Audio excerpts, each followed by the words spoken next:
Yep, it's me again. This, and just wanted to get a few things off my shoulder.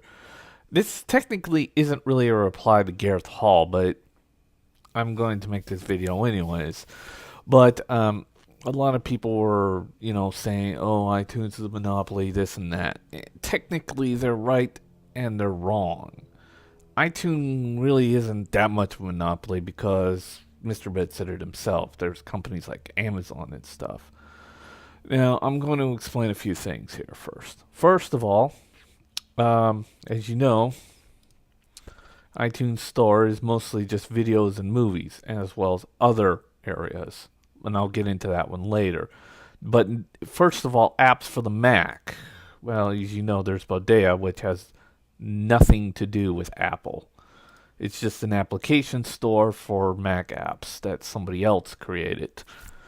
But there is an app store for the Macs, and it's called Bodega.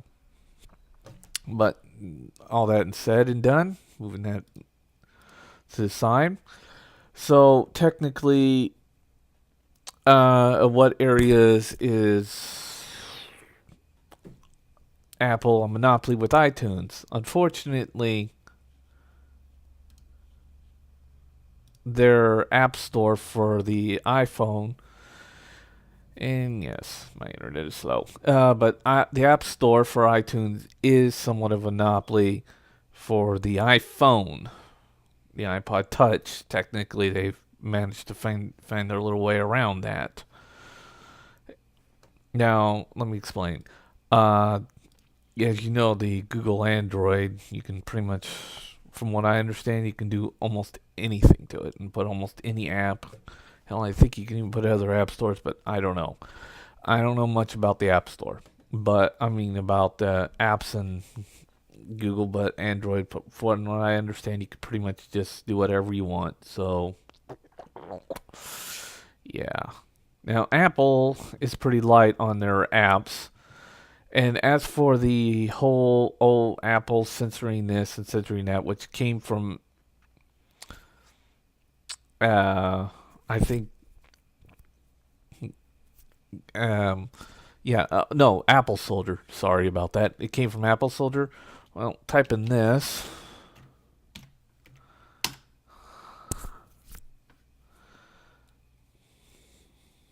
And there we go. Penthouse applications for the iPhone. So much for the whole censoring ship, Apple. I swear. I bet you even if I type in Penthouse, I'll end up finding something.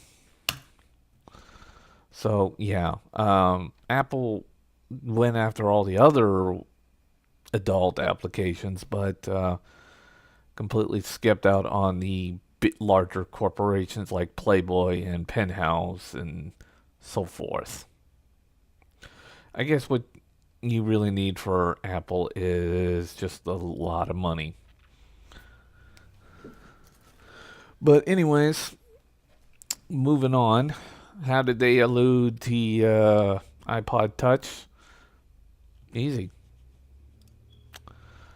Let me make this a little bigger.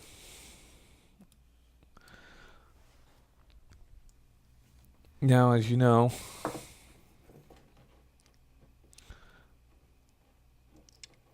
course, that's my iPod Touch, and yeah, this is the first gen model. I gotta get a second or third gen. But how did Apple elude that little mess?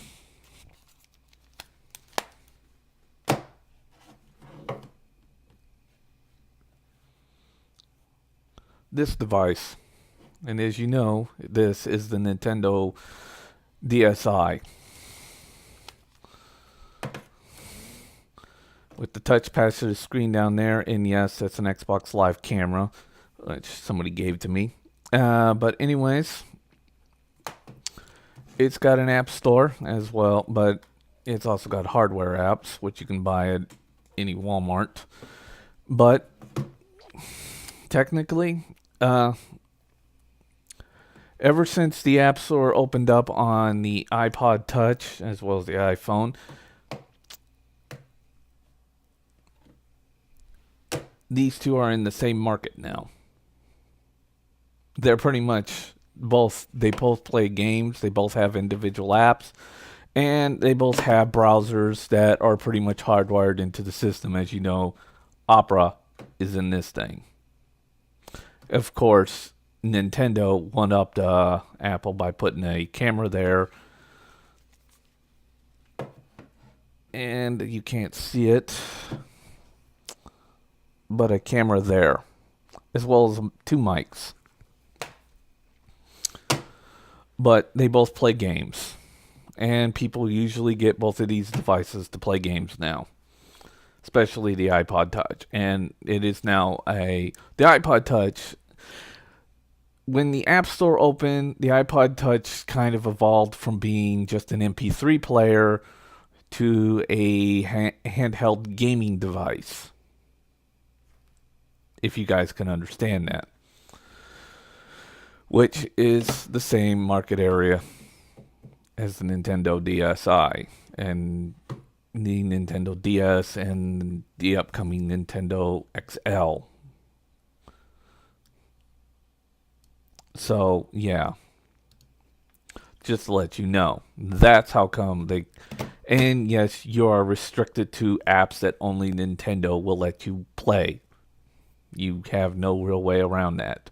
And yes, they have their own little app store, and you can pretty much get it almost the same way without no real sign in, which Apple iTunes makes you sign in, but Nintendo, you don't. You just put in your credit card and you buy that app. But that was just to let you know. Now, the iPhone is not technically a gaming device. It's a communications device, which is in competition with the Android. So right now, both devices are in totally different fields. So, I mean, I don't see Google Chrome being hard. But if anybody knows more about the Android and its defaults, please post a video or whatever. But just to let you know, Apple got through the little door with the iPod Touch through the Nintendo DS handheld devices, because it basically, the iPod Touch is now a gaming device. It doesn't really answer all your questions because I don't have all the questions. But I hope you at least get some more information out of this. Thanks.